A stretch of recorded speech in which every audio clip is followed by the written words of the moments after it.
This yes, says okay. We're live. It says you're so hey everybody. Thank you so much for tuning in today. Today we have MJ. She's gonna come on, and the topic for today is domestic violence awareness. I think I'm in an abusive relationship. So thank you so much once again for joining us today. This is Act for Change with Hope Harmon. I'm a change agent, an elected official, and an advocate for everything that is right, living in South Georgia. And through open and honest conversation, my goal is to help change mindsets, perceptions, and call people to action. So once again, we have MJ Larkin on with us today. She is the owner of Faith Works Coaching and Counseling, LLC. She is a mental health professional and coach, and she offers several different services that include workshops, classes, and also individual sessions. So if you're interested in any of her services, we're going to talk about how you can contact her later today in the live. So the inspiration for this live is to talk about take the stigma away from talking about domestic violence. I personally believe that the only way we can break generational curses, the only way we can change mindsets and things like that is to talk about things that a lot of times are kind of swept under the rug. When we went to court for my sister's assault case against her where her jaw was broken, I remember the DA reading out of her journal entry, and one of them said, I think I'm in an abusive relationship. And it's then that it dawned on me that there are a lot of people who don't know they're even in a domestic violence, intimate partner relationship or situation. So today I'm just gonna ask MJ some questions. We're gonna just have a good conversation about things. And if anybody has any questions they want me to ask or any topic they want me to hit today, don't hesitate to just inbox me on Facebook, leave a comment. So I'm sorry, I was trying to get to the comments real quick. So first we're going to start off with what is domestic violence / intimate partner violence, because that is a new term that is being used a lot more, is that intimate partner violence. So intimate partner violence is a fairly new term, and sometimes you'll hear professionals use it interchangeably. Intimate partner violence occurs inside an intimate relationship. So this is going to be with your partner. It doesn't matter if you're a same-sex couple or not. It's still considered intimate partner violence because that is your partner.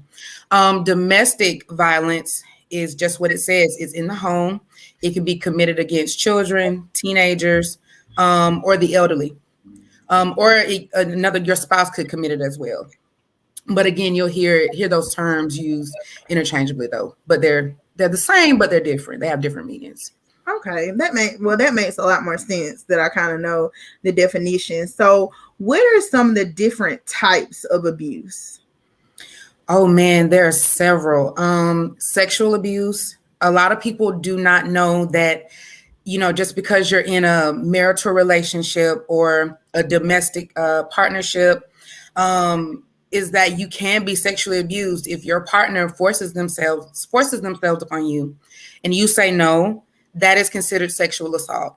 You have economic abuse. So you'll see whether it be a male or female that doesn't want their partner to work, and they want to be able to control the finances. They want to be able to control your spending, where you go, what you buy, what you wear, who you talk to, and things like that.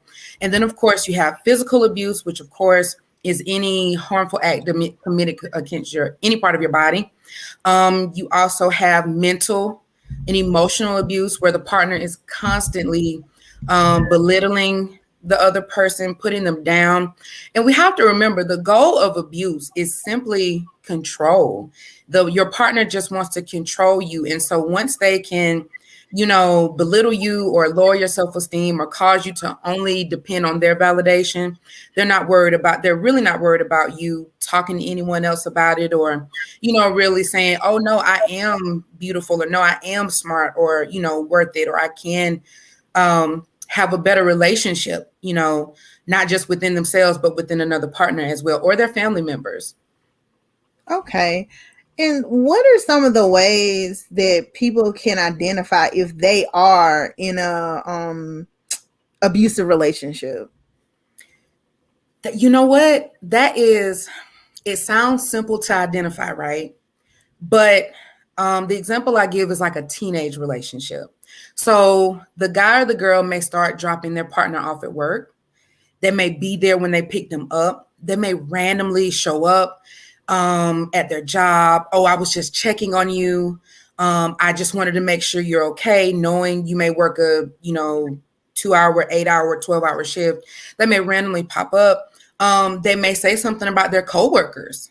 Oh, well, I think she's talking to you too much, or he's looking at you funny, just saying random statements. The biggest thing though is isolation or manipulation. So if you share something with your partner that maybe you don't have the best relationship with your mom or your dad, your partner may start to use that against you. And, you may say, oh, yes, I'm going to visit my mom. And they may say, well, oh, I thought you hated your mom, or I thought your mom hated you. They'll say anything to make it so that you start to believe that, wow, why do I want a relationship with someone who doesn't care about me? Some other signs may include going through your phone, wanting to have access to your social media. If you keep a journal, they want to just always be in your personal space. Another, again, isolation, manipulation, manipulating what you say, manipulating, what you do. They may start talking about your clothes. Again, like I mentioned a few moments ago, it's all about control. Everything about the relationship is controlling.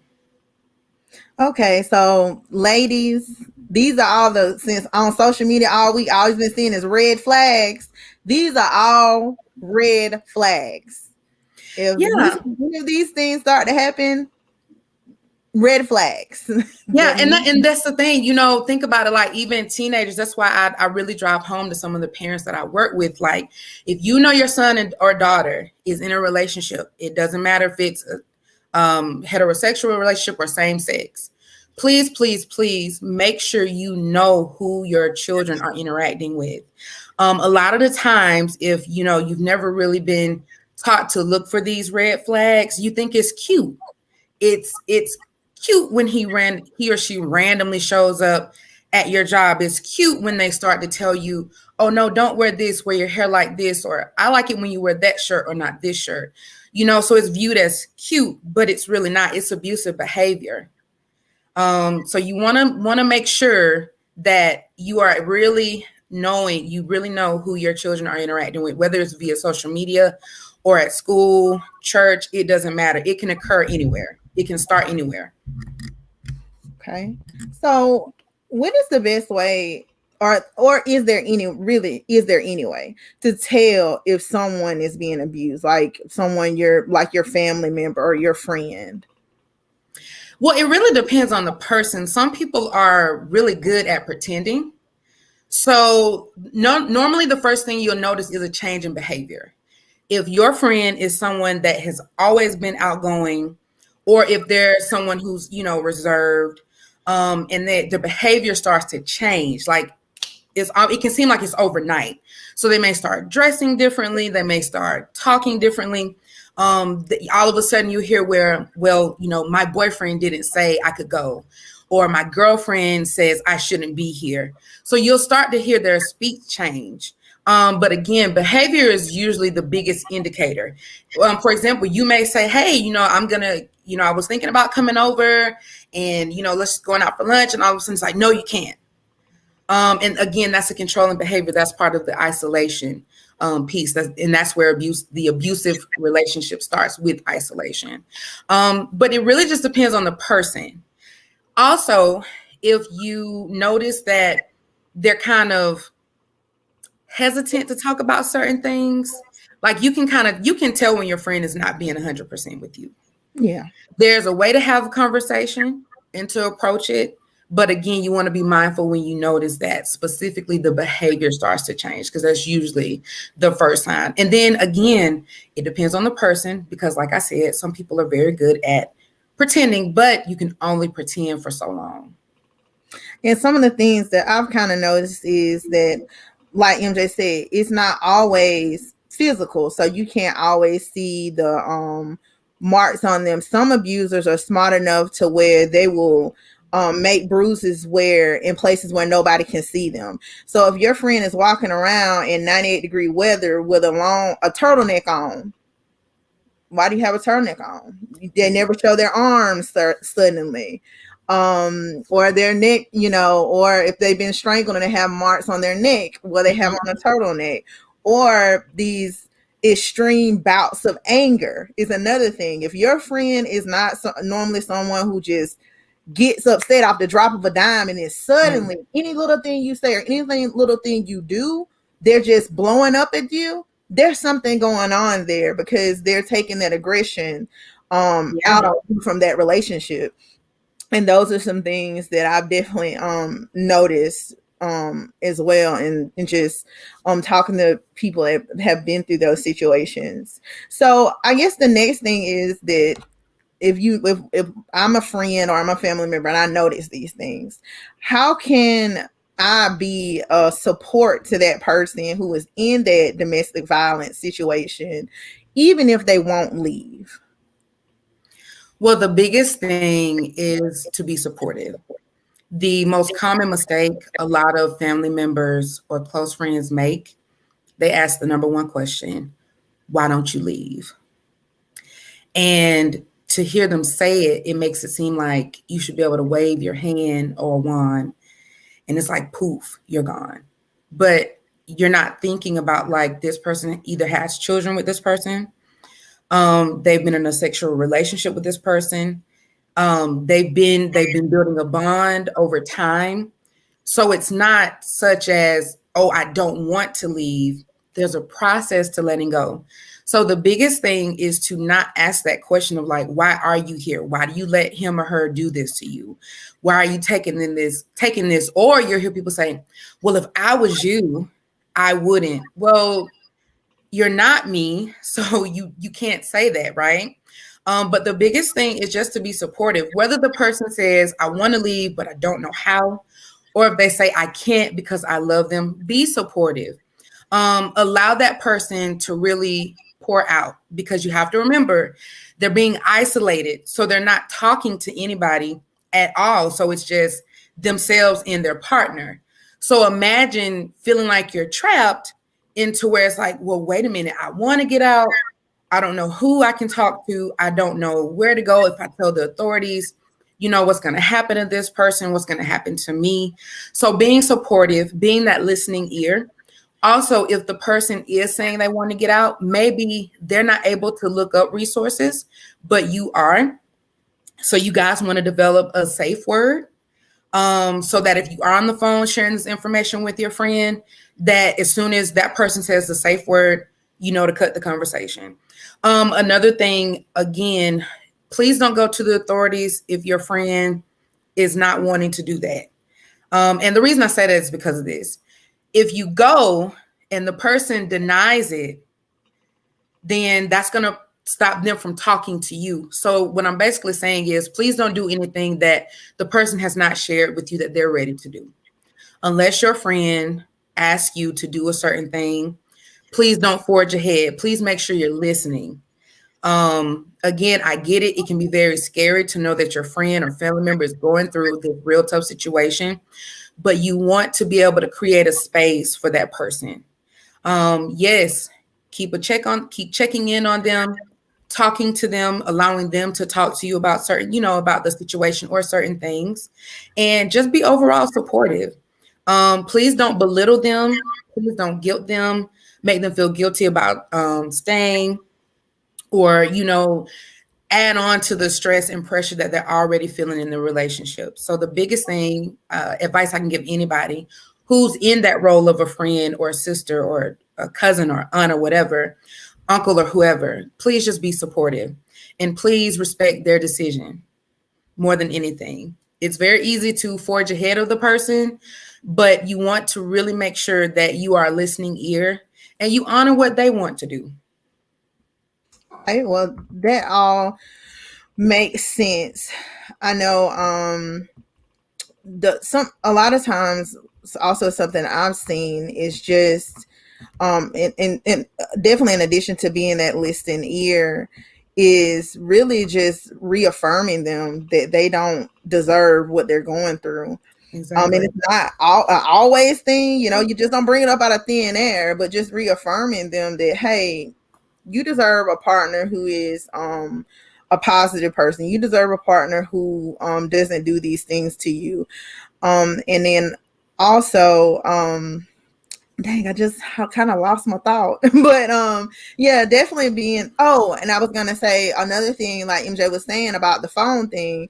There are abusers who will check their partner's internet browsing history. Yep. These people are not just, these abusers are major manipulators. Mm-hmm. There's been situations of they have checked people's internet browsing history from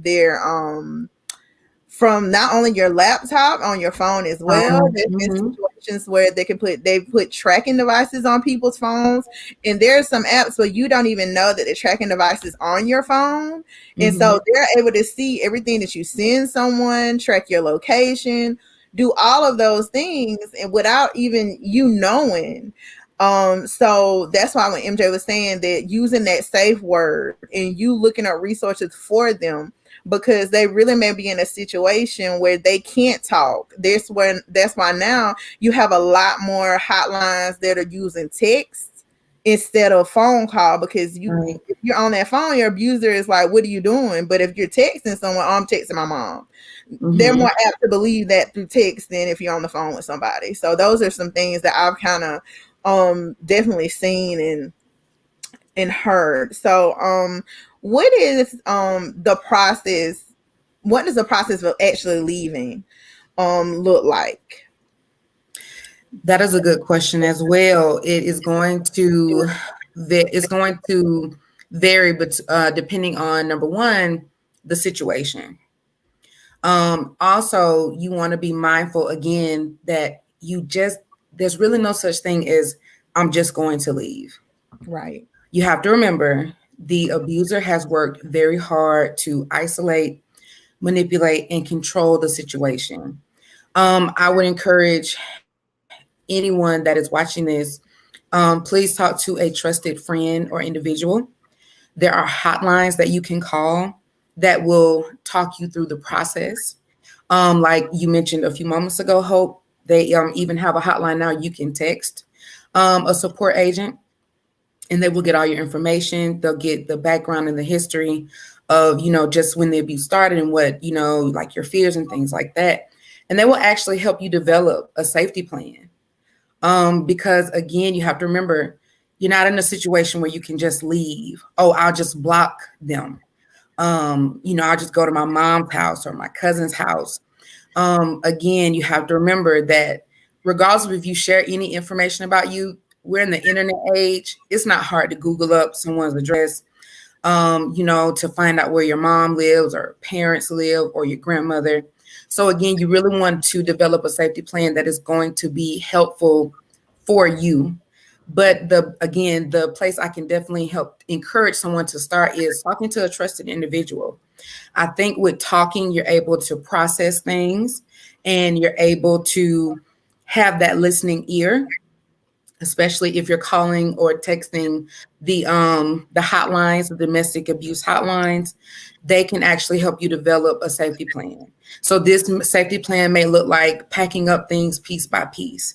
It may look like talking to the authorities, and what that even looks like, what going to make a police report looks like, what going to talking to the was it I think there's a victims advocate looks like. Mhm. So even going through the process, because again, we have to remember, you just can't leave. There's a process to leaving and letting go. And another resource that I know about is when you go to the hospital, majority of emergency rooms, and you report that you're being abused, um, 9 times out of 10 they have some kind of resource there, someone they can call, someone they can tell you about.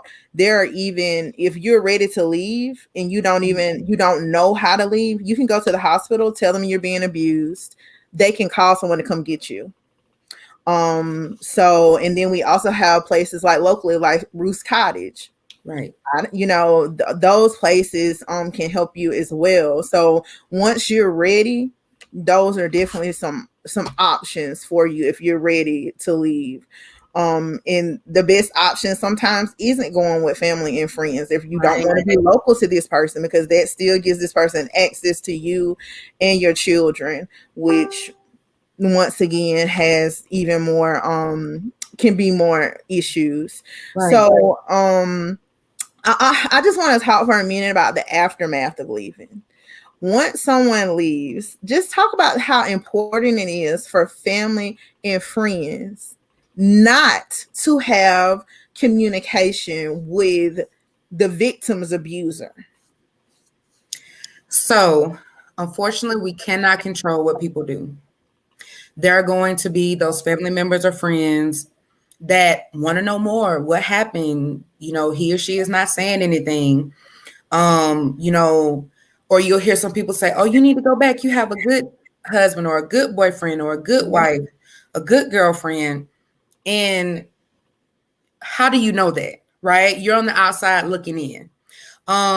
I think the most important thing, again, like I just mentioned, is to please be supportive and respect the other person's wishes. If that person is asking you not to have any contact, with their abuser, please honor their wishes. You have to think about it. If the abuser has no idea where the victim is, they're just only going to manipulate the conversation so that they can gain information.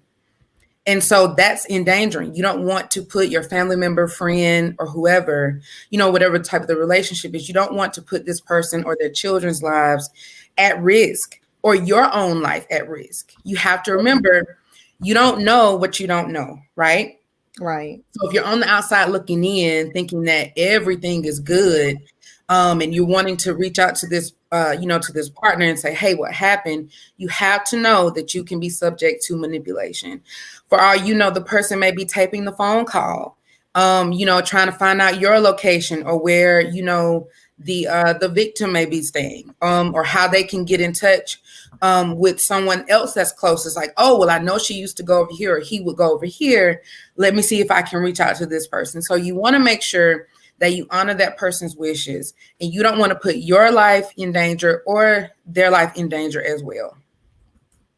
And I also think that, like you were saying, that people don't realize how they can. This person that you're dealing with is a master manipulator, more than likely, Right. and you can be thinking you're helping by having a conversation with them, when really they're just using you to gain information about the victim's whereabouts and what they plan to do going forward, if they're gonna press charges or any of these other things. I don't care how many material things someone does for someone, that still doesn't give them a right to hit them. It still doesn't give them a right to be abusive and manipulative. It doesn't give them a right to do anything to them. Exactly. And I think that is social media especially has distorted such a distorted view. We're gonna have to do another one on what healthy relationships look like, because social media has definitely distorted the view of what a healthy relationship looks like. Exactly. Just because you buy me purses or you give me cash or anything, that's all in one snapshot of a picture, and then the next thing you know, this person that you're idolizing could be being strangled off camera. Yeah. So you have to do what is best for you, and nobody deserves to be abused. I just want to say that, and stay in a toxic situation, because it is definitely it's definitely, anything like this is definitely toxic. So I think another thing I wanted you to explain is the triggers that may take place after someone has left the abuser. And also, I don't know if you can talk about this a little bit too, but there may be a time period where the victim starts saying, "I think I want to go back," because they miss them. And of course you're going to miss what you're used to. If you've been with this person for any period of time, there is something in them that you loved. There's something in them that you like. You simply didn't like the fact that they were abusive. And just because that person says that does not make them stupid. It does not make them dumb. You just have to understand the mental aspect of what you're dealing with when someone has been through abuse. So if you could just talk about that a little bit. Oh, yeah, no problem. The aftermath is what we call trauma responses. So trauma responses can look like hypersexuality. It can look like, I think the term is hypervigilance, where the person will not, go seek any kind of professional help. They'll just throw themselves into a cause because no one else stood up for them. And you want to be careful with that because you're doing more damage than good. You're coming from a place of pain, not a place of help. Let's see. Another thing may be looking at depression. The most common is post-traumatic stress disorder. And anytime you hear the term PTSD, most people only equate it to the military. No, you can also experience PTSD symptoms after any kind of traumatic situation.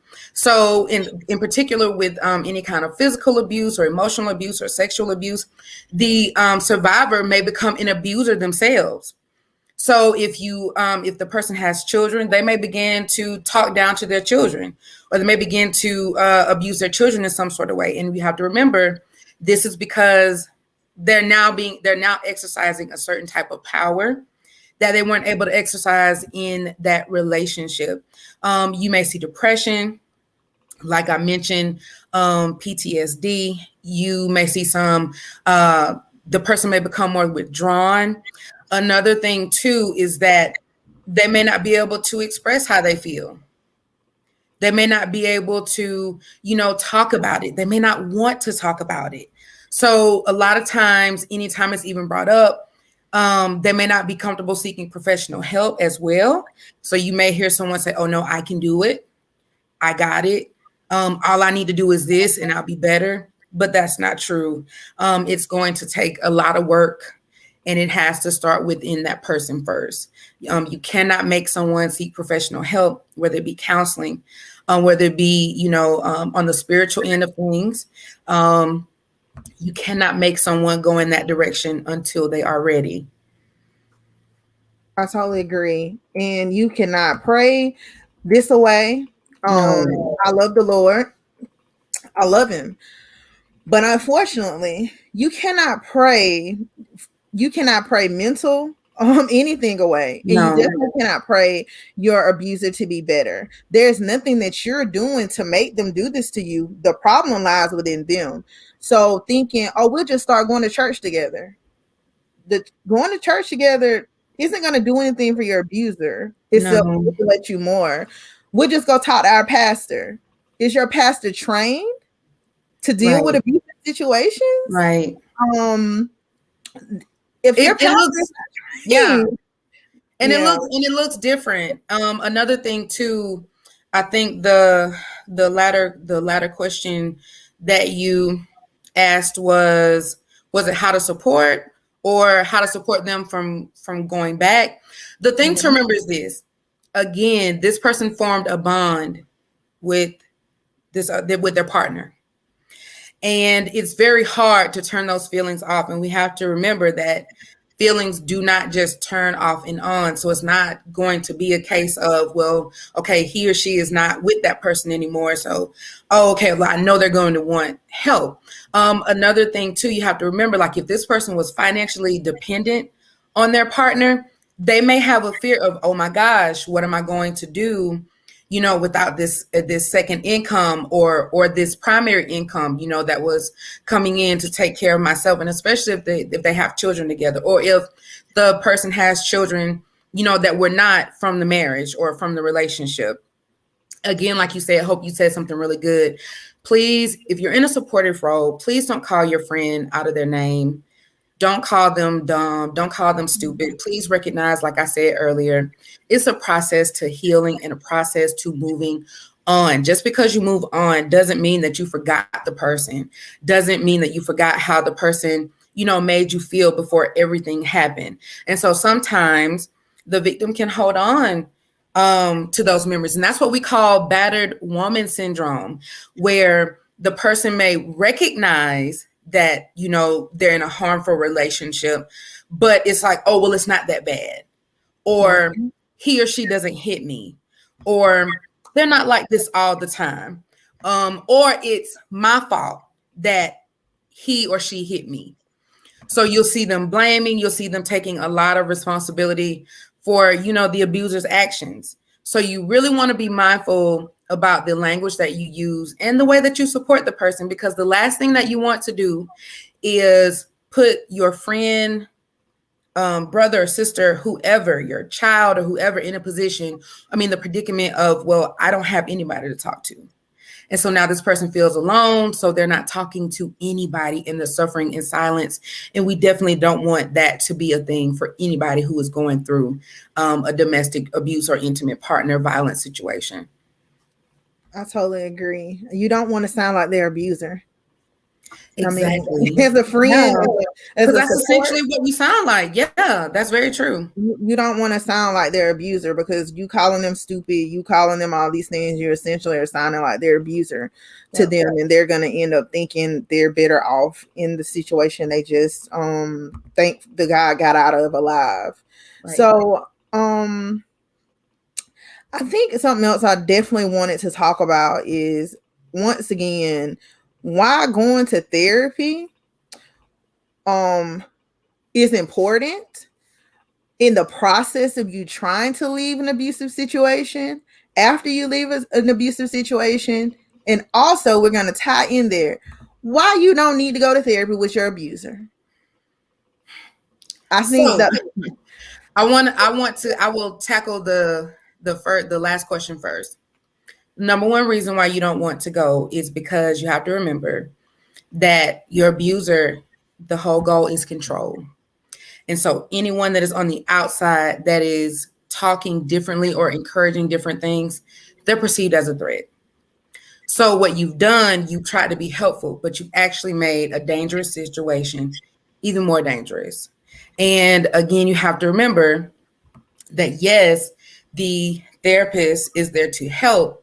However, you have some therapists that will not even see a couple if there is any kind of intimate partner violence going on.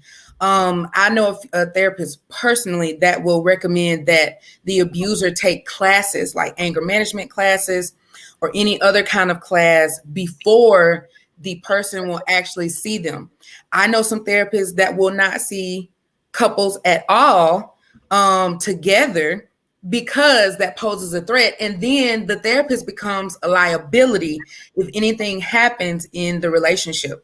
Also, to continue on, you'll see the victim attend therapy, and sometimes they can work backwards by going back and telling their abuser, well, my therapist said this, my therapist said this. Mm-hmm. Again, as the therapist, you're seen as a threat because you're going against all the work that the abuser has done. We're talking about isolation, manipulation, and control.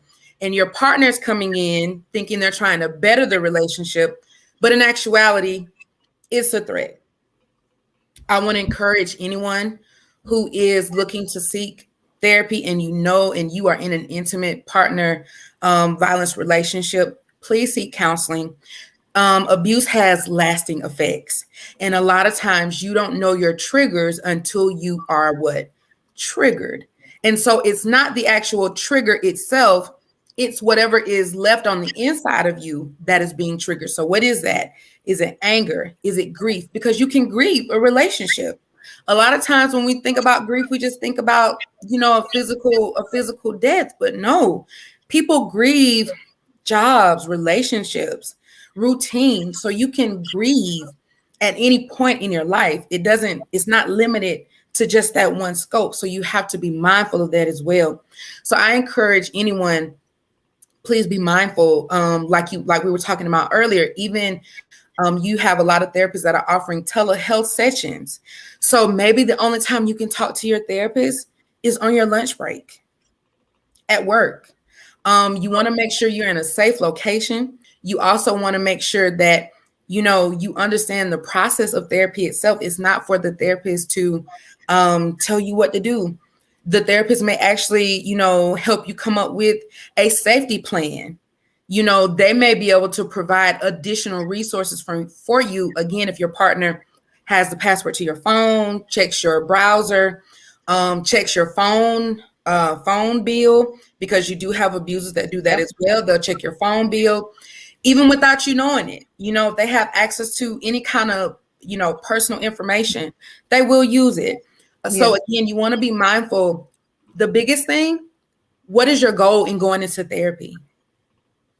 That's the first thing that you want to identify with your therapist. It's like, this is what I want to work on, be it self-esteem, um, getting up the courage to actually, move on from the relationship and process those hard thoughts. Have that tough conversation.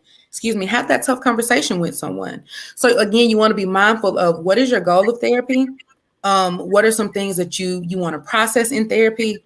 And also, please, please, please recognize that you cannot make your partner change. Change does not come from you wanting them to do better. Unfortunately, some people never change. Some people do what they see, right? Some people only know how to express themselves in a certain way.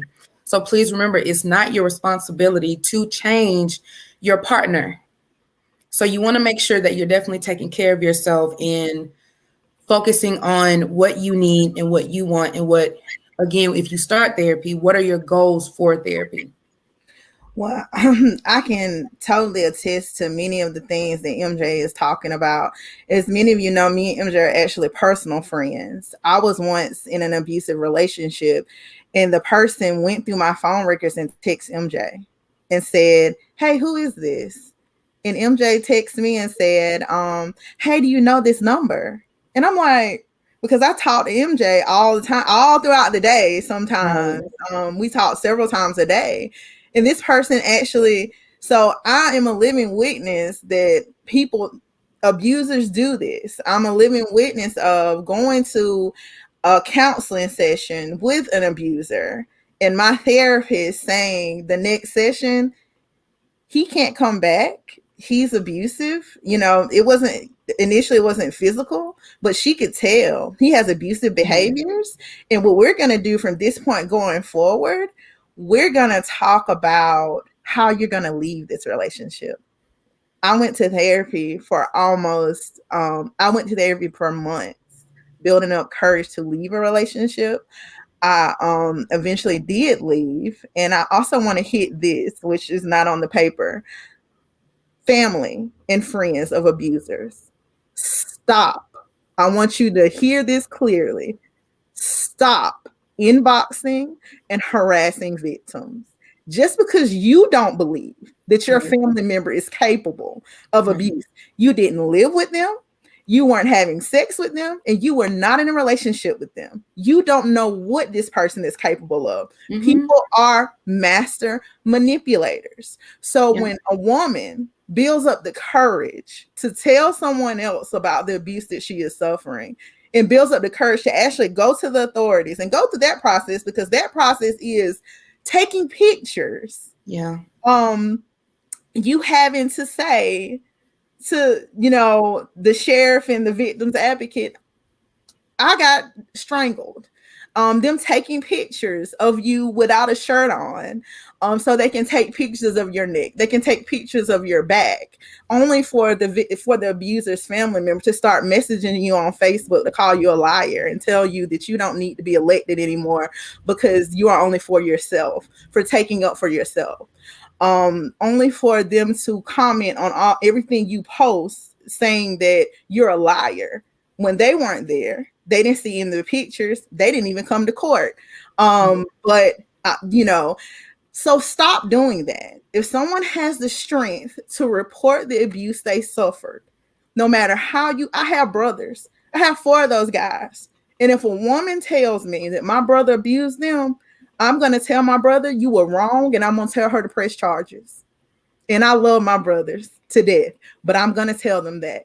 Because if my sister were here, I told my sister that as well when I stood in that hospital that day when her jaw was broken. And I told her she did not deserve that. And I would never go against telling another woman just because Mhm. someone is my family member and I love them that they deserve to be abused when they definitely do not. So, family members, stop doing that. Leave folks alone. And you hear that, and this is the thing, Hope. When someone dies, Yeah. what's the first thing someone says? I never thought that he or she would do that. Or I can't believe they did that. They weren't raised that way. Yeah. We didn't teach them to do that. And the thing is an individual has a choice, Yeah. and that's it. So you can't make choices for other people, and you have to remember that regardless of how you feel or your personal relationship with someone, you don't know what you don't know. And again, I don't want to leave the guys out, because there are so many men out there that are being Exactly. abused, whether they're verbally. I especially in like teenage relationships, that's not cute for anyone to throw anything at you. It's not cute for anyone to go through your phone, your social media, have passwords to things. That's not cute. If you and your partner have an open way of communication, and it's no problem if they answer your phone or send an email for you or anything like that, that is perfectly fine. But for someone to continually make accusations, to they have to use an accusatory tone to get your phone, go through your email, your social media. That's not love. No. That's not love. And that's not someone that trusts you. And we see it so often that, again, it's not cute. It's not love. It's not, oh, this is just who this person is. No, that is No. not a common practice, to do any of the things I just mentioned. So I did not want to leave men out. A lot Yeah. of men end up losing their lives as well, because they are laughed out of the police stations. They're laughed out of the sheriff's department, because they're interviewed by, whether they're interviewed by a male or a female, they're laughed out of the, how are you, 6'2", 200 pounds, and this person threw an iron at you or a glass at you or anything like that. That's not love. That is abuse. So to the men as well, everything we talked about earlier, that is across the board. It's not just for women, but to the men as well. If you are suffering any of the things that we talked about, please, please, please do not suffer in shame, silence, or guilt. It can happen to anyone at any time, and it's not your fault. If I can drive anything home on this broadcast, is to please remember, it is not your fault. You did not do anything to deserve anyone hitting you, throwing things at you, belittling you, invading your privacy. You deserve someone who, you deserve to be in a healthy relationship. Exactly. It's one of our viewers said it does not make you less of a man to come out and speak. Right. It does not make you less of a man to say that, hey, I'm gonna get out this situation. I'm gonna do everything I need to do, legitimize my children, go through the Right. courts and do what I got to do to get visitation. That I don't have to stay here just so can be able to see my children.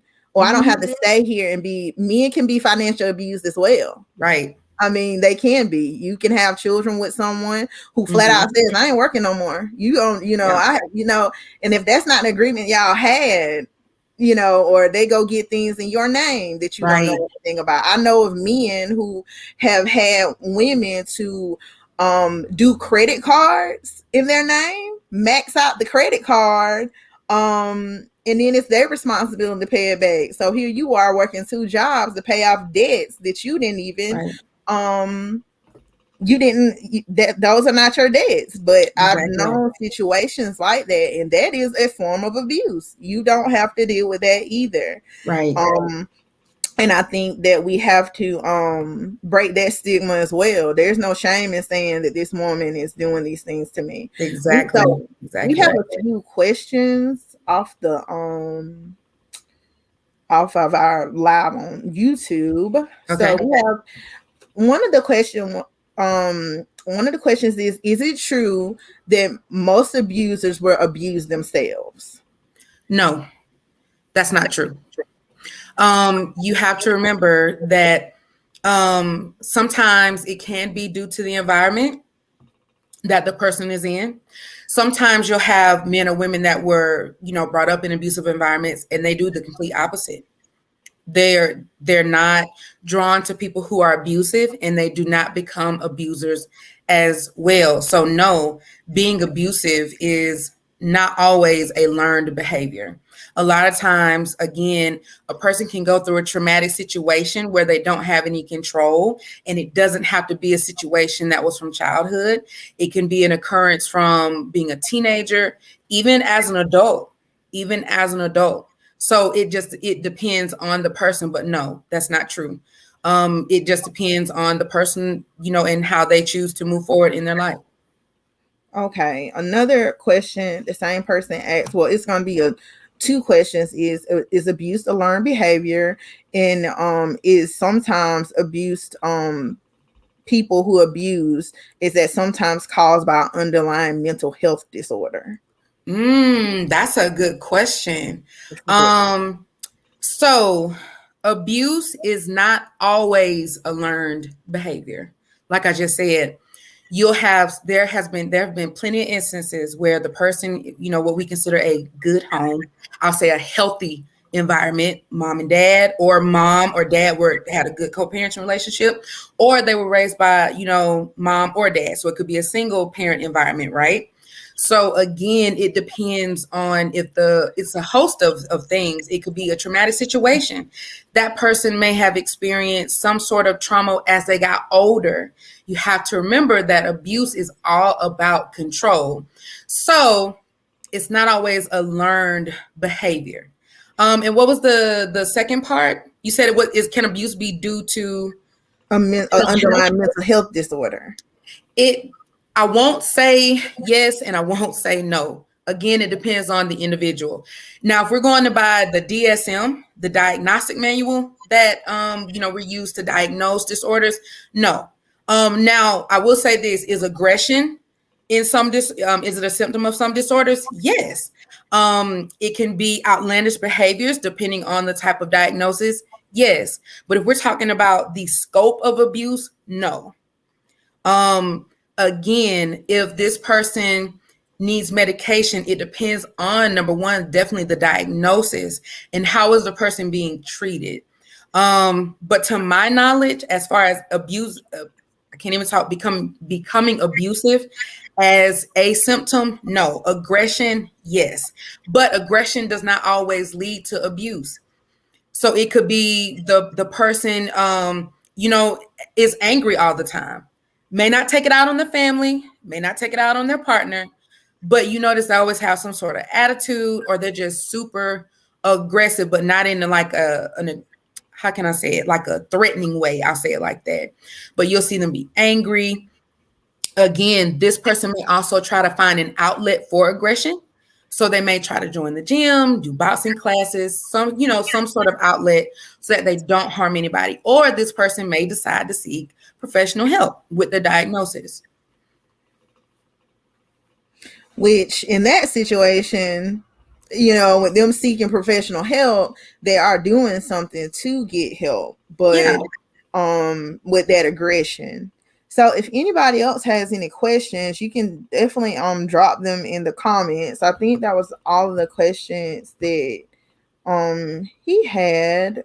I was trying to make sure those are all the, well, I don't know if it's a he or she, but that's all the questions they had. So I did put the link for Lovers Respect in the comments, and I'll make sure I add them on both of the Facebook pages as well. So it's Lovers Respect. You can text love is to 22522, or there's a number you can call on there. They also have a live chat available, and the website is www.loverespect.org. Locally in our district, because we are in the cordial circuit when it comes to courts and judges, DAs, all the other good stuff.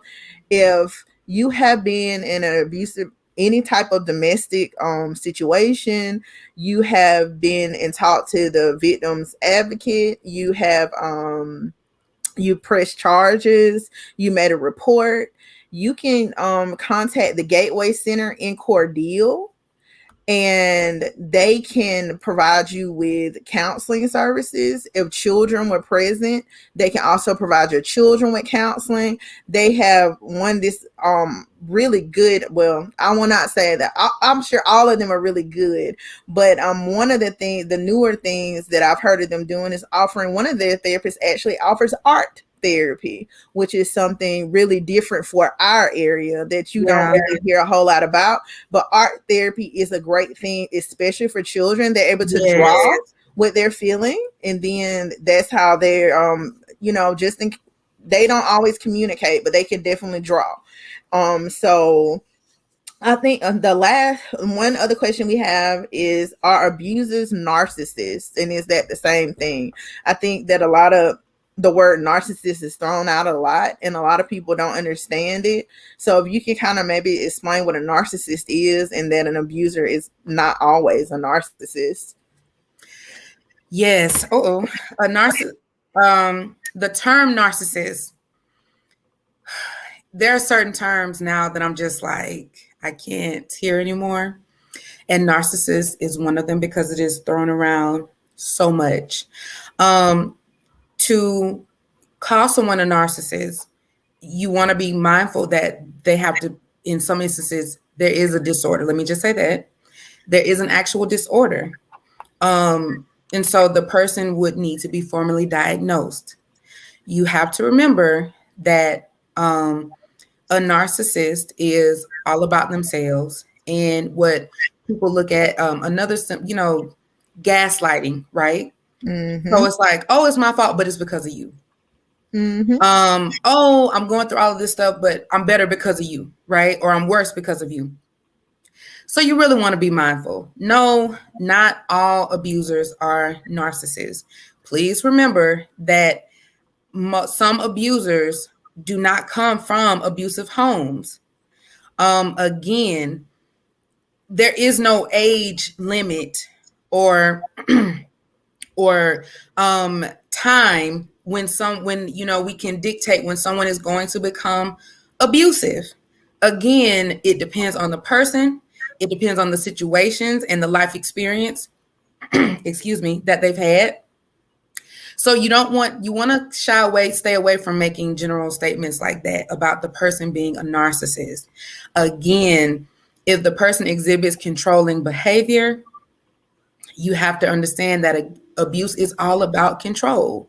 So in some form, they feel threatened. Like, okay, well, if he or she starts to make more money, they may leave me, or you may treat me like, you treat me like such and such did when I dated them a long time ago. And so you could be paying for someone else's mistakes. You don't know. Again, like I mentioned a few moments ago, some survivors can become abusers. I mean, it didn't start out that way, but it's part of the aftermath of leaving an abusive relationship. It's all about exercising that power that they were not able to. So, no, not all abusers are narcissists. Because again, sometimes some people can exhibit narcissistic behavior and never lay a hand on anybody. So again, that's not a true statement. Yeah, and one of the big things that we always talk about is like these conditions being medically diagnosed. That there are a lot of times people will say, well, I'm bipolar, I'm a narcissist, I'm this, I'm that.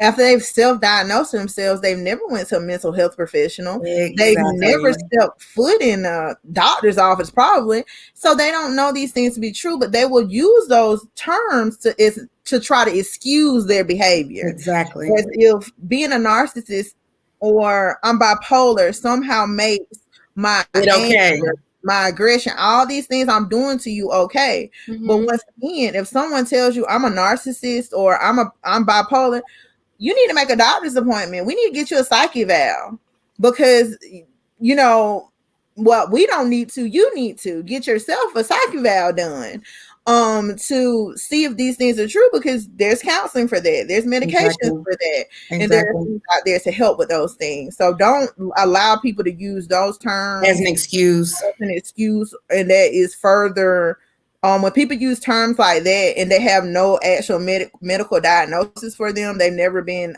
through a psych eval, that's Right. just another form of manipulation. Yeah. That's all they're doing. And again, no one should be able to, you have to go back. It's the blaming. Yeah. Oh, I'm doing this because I'm bipolar, I'm depressed, I have PTSD. None of those things are okay. That would be equivalent to someone saying, well, I hit you because you made me hit you. Or I called you out of your name because you made me call you out of your name.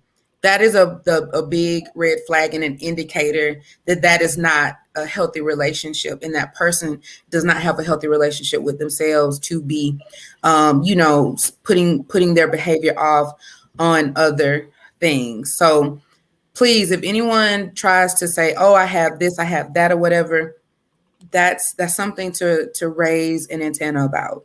That, this person, and again, you'll have people that won't take their medication because they don't like the way it makes them feel. And you'll hear that quite a bit. I don't like the way it makes me feel. And sometimes that's because they like the way that they feel when they're not on it. So sometimes it's very important. Please get to know people before you really form an intimate relationship with them. Ask those hard questions. That's important to know. I agree. And yes, somebody made a comment. Abusers are nice at the beginning. Yes, they are. They're very nice at the beginning. They're charming. Abusers, 9 times out of 10, they're charming. They're super nice. They're gonna do whatever they can to lure you. It can take months for them to start exhibiting any abusive behavior. Right. They're not gonna start off with that because they want to make sure they have you locked in. And they'll do things to make sure that you cannot leave. They'll do things like making you financially dependent on them. They'll try to move, they'll try to push you to live with them, or you or let them live with you. Or and if you have children, we didn't touch on this, but if you have children, please be mindful of the person that you're dating before you introduce them to your children. If you are not, we are living in the technology era. Yep. If you need to find out anything on this person or about this person, people do not always present certain things. So please don't feel like you can't ask the tough questions, especially if you have children. Even if you don't, please make sure you're asking the right questions, because sometimes people don't answer things because you didn't ask that question. So you may be talking about, oh, yes, tell me about your last relationship, but you didn't say, what about your childhood? Tell me about your mom. Tell me about your dad. Tell me about this. Tell me about that. Don't be afraid to ask those tough questions. And please be mindful of who you are bringing around your children. I cannot stress that enough. Again, abusers don't often start with you. They start with the children first. So if this person starts to bring your kids toys, candy, money, buying them things, please be careful of that. Again, it's not always the partner that they're luring in first. It can start with the children or your family members as well. Oh, yes, let me get in good with her mom. Let me start doing stuff with her dad, or let me go by her grandmother's house. That's not always because he or she is so helpful or nice. So again, don't want to tell anybody to be paranoid, but please be paying attention. If you don't feel right, or if you feel something is off about something, don't be afraid to ask those tough questions to the person that, could potentially be your mate. I totally agree. And I read this post on Facebook I think it was like last week, where this person said they were listening to an interview with a predator. And one of the things he said was he to get to the children, he would go through the moms. He dressed really nice. He drove a really nice car. He had a really good job, so he had money. And so Yeah. he would get in good with the mom to get to the children. And that is the same way with abusers. They will get in good sometimes with your children to get in with you, and then it goes from there. And once again, they try their best to make it as difficult as possible.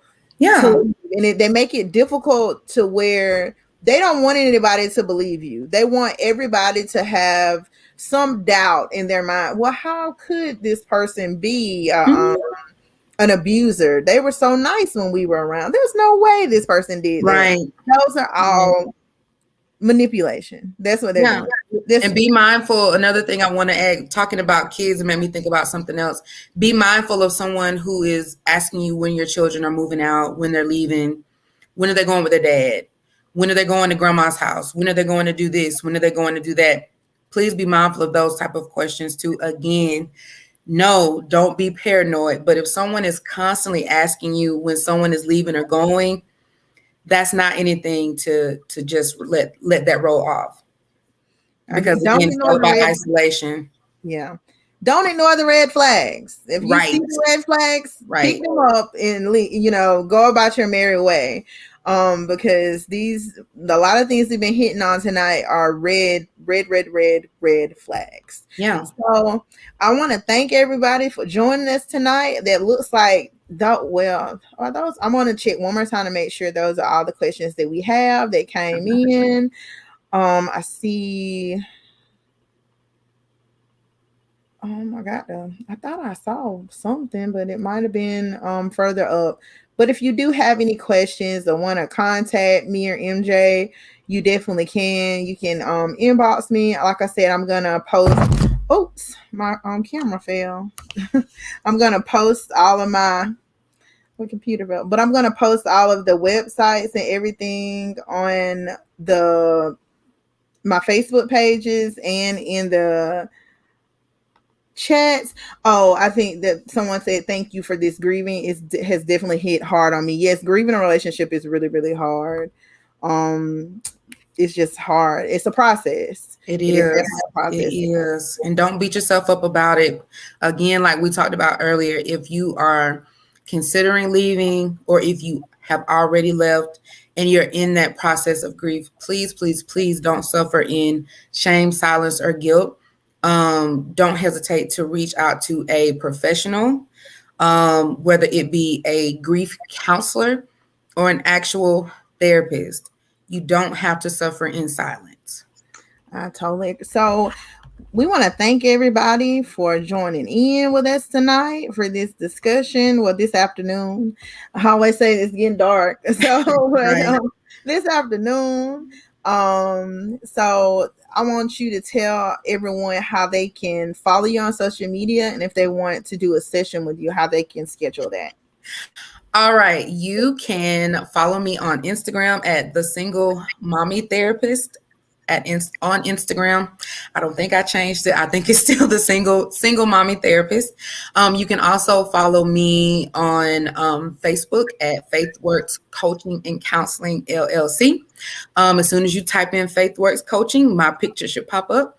Also, if you are interested in a session, you can contact me via email at faithworkscoaching@yahoo.com.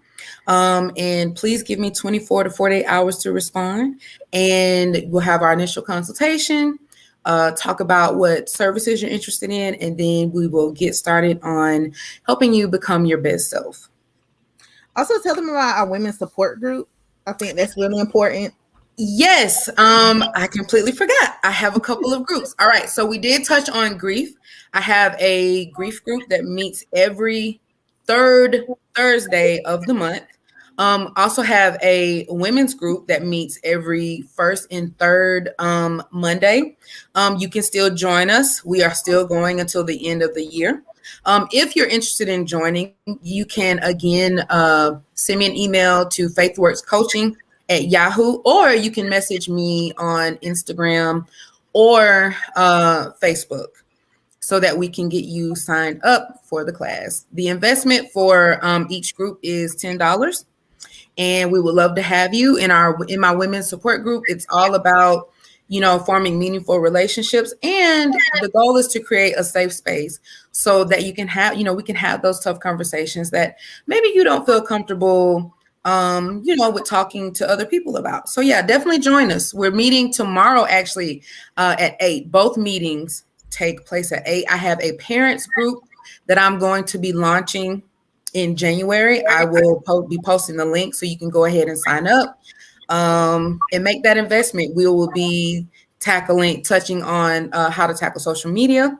I will be, giving out resources. We're going to be talking about communication, because as a parent, it can be tough to have those hard conversations. How do we help our children navigate the world that we live in today? So again, it's definitely about creating a safe space to have conversations that, need to be had, need to be shared.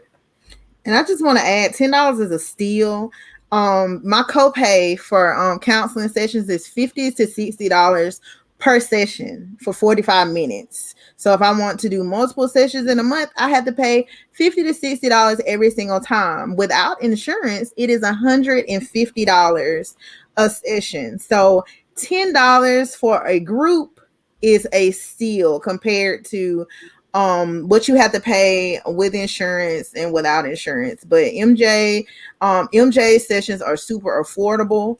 So if you want to message her, they are nowhere near the 150 that but it is important. I think that mental health, you have to invest in your health like you invest in everything else in your life. We invest in our business, we invest in our spiritual things, we invest in physical things. We want we invest in so many things to look good on the outside. What about on the inside? What about your mental? Because if you're not mentally okay, nothing else about you is going to be okay. So make that investment. $10 a month for a group is a steal.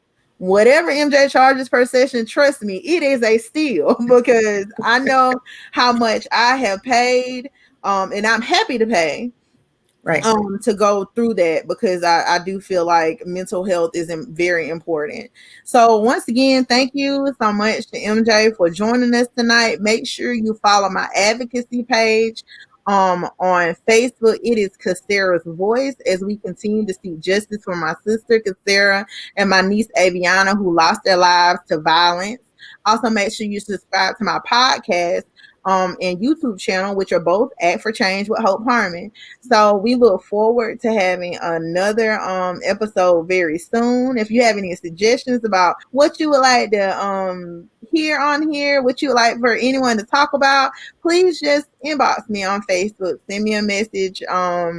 My email is hopeharmon@hotmail.com. So shoot me a message, and we can go from there. So thank you, everyone, and I hope everyone has a good night. Please make sure you share this. This information we're talking about tonight is important. Please, please, please share this. And remember that if you are looking for someone to come to your conference, come to your church, come to your workshop to talk about things concerning mental health, things concerning domestic violence, and a whole other plethora of topics that she can talk about, reach out to MJ. She does a really good job. She's very thorough, and I think this is information that needs to be talked about in churches, that needs to be talked about in schools. So let's just work to get this information out here. And thank y'all so much again for tuning in tonight. And I hope y'all have a great night, and see you next time.